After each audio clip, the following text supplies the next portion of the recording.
पूरे देश के साथ साथ बिहार और भागलपुर में लगातार बढ़ रहे कोरोना संक्रमित मरीजों के आंकड़ों के बीच सरकार के द्वारा लॉकडाउन लगाए जाने के चर्चे के बीच बिहार कांग्रेस विधानमंडल दल के नेता और भागलपुर विधायक अजीत शर्मा ने केंद्र सरकार पर जमकर निशाना साधते हुए कहा कि भारत छोड़कर विश्व के सभी देशों ने इस महामारी से बचाव को लेकर पुख्ता इंतजाम कर लिए हैं, जबकि पिछले 1 वर्षों में केंद्र सरकार के द्वारा वैश्विक महामारी कोरोना वायरस के संक्रमण से बचाव को लेकर कोई भी कार्य नहीं किया गया, जिसके कारण आज पूरे देश के साथ साथ बिहार में मौत का आंकड़ा बढ़ता ही जा रहा है। साथ ही कांग्रेस विधायक ने सरकार से ये मांग की है कि अगर सरकार 15 दिनों का लॉकडाउन लगाती है तो सभी गरीब, जरूरतमंद, दिहाड़ी मजदूरी करने वाले लोगों को प्रति व्यक्ति 3000 रुपए और राशन की व्यवस्था करें। साथ ही विधायक ने कहा कि अगर 1 महीने का लॉकडाउन लगाया जाता है तो सभी जरूरतमंदों को 5000 रुपए और राशन सरकार के द्वारा मुहैया कराई जाए।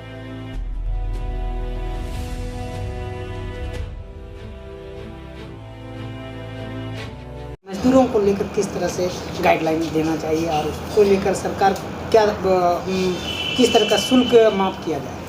देखिए, लॉकडाउन का जो बातें चल रही है मैंने भी सुना है। अभी आप सड़क पे जाइए, कोई बाहर नहीं निकलता है। लॉकडाउन तो समझिए कि नहीं लगने के बावजूद भी सड़क सुनसान पड़ा है, सब लोग भयभीत हैं, डरे हुए हैं, क्योंकि कोई इलाज नहीं है सरकार के द्वारा।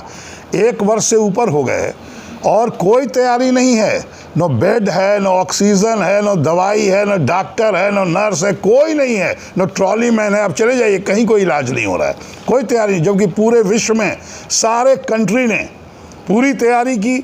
और आज आपको देखिए, ऑक्सीजन आपके पास नहीं है, कोई प्लांट नहीं लगाए, तो आज आपको बांग्लादेश देने को तैयार है, पाकिस्तान देने को तैयार, अमेरिका भेज रहा है। सभी कंट्री ने अपना पूरा करने के बाद आपको दे रहा है। और आप क्या किए? आदरणीय प्रधानमंत्री को सोचना होगा। इसलिए अब जो लॉकडाउन की बात चल रही है, मैं भी सुना बैठ के चल रही है, ऐसे ही पब्लिक सड़क पे नहीं है। लॉकडाउन तो मैंने पहले भी कहा था 2 दिन लगाइए और देखिए, लेकिन लॉकडाउन के पहले जो गरीब मजदूर रोज दिन दिहाड़ी मजदूरी काम करते हैं, जो रिक्शा चलाते हैं, जो ठेला वाले हैं, वो जब पूरे लॉकडाउन करिएगा तो उनका रोजगार बंद हो जाएगा, उनको खाने के पैसे नहीं रहेंगे। सबसे पहले आप अगर 15 दिन का लॉकडाउन करते हैं तो सबके खाते में 3000 रुपये और राशन देने का काम करिए। अगर आप 1 महीने का लॉकडाउन लगाते हैं, उनको 5000 रुपया नगद, जो भी मजदूर हों, ज़रूरतमंद हों, दिन दहाड़ी मजदूर हो, जो रोज़ कमा के खाते हैं, उनको देने का काम कीजिए। ऐसे लॉकडाउन लगाइएगा तो कोरोना महामारी से लोग मरेंगे ही, भूखे भी लोग मरेंगे। इसलिए आपसे आग्रह है कि लॉकडाउन लगाइए, सोच समझ के लगाइए। साथ ही साथ स्कूल, 1 वर्ष 2 महीने हो गए अगला कोरोना महामारी में जब लॉकडाउन किए थे मार्च में, सारे प्राइवेट स्कूलों ने फीस लिया, कोई पढ़ाई नहीं हुई, लोगों की आमदनी कुछ नहीं, चूंकि सारा काम बंद है, अर्थव्यवस्था चरमरा चुका है पूरे देश का, खासकर बिहार का।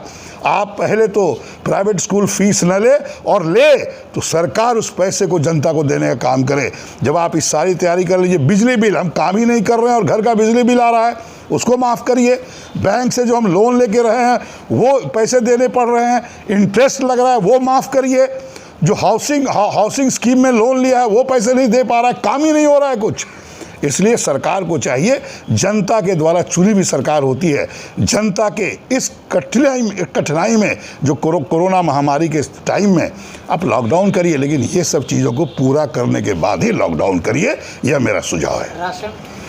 नहीं, राशन और पैसे की मैंने बात की है कि, और जिनको राशन कार्ड के चक्कर में मत रहिए, राशन कार्ड अभी भी नहीं बना है पूरे लोगों का। जो भी गरीब जरूरतमंद है, दिन दिहाड़ी मजदूर हो, ठेला वाला हो, सबको राशन और पैसे देने का काम कीजिए। मैंने कहा है 5000 रुपया 1 महीने का अगर आप लॉकडाउन करते हैं, 15 दिन का करते हैं, 3-3 हज़ार सबके अकाउंट में डालिए। और अगर नहीं देते हैं तो ये जनता भूखे मर जाएगी।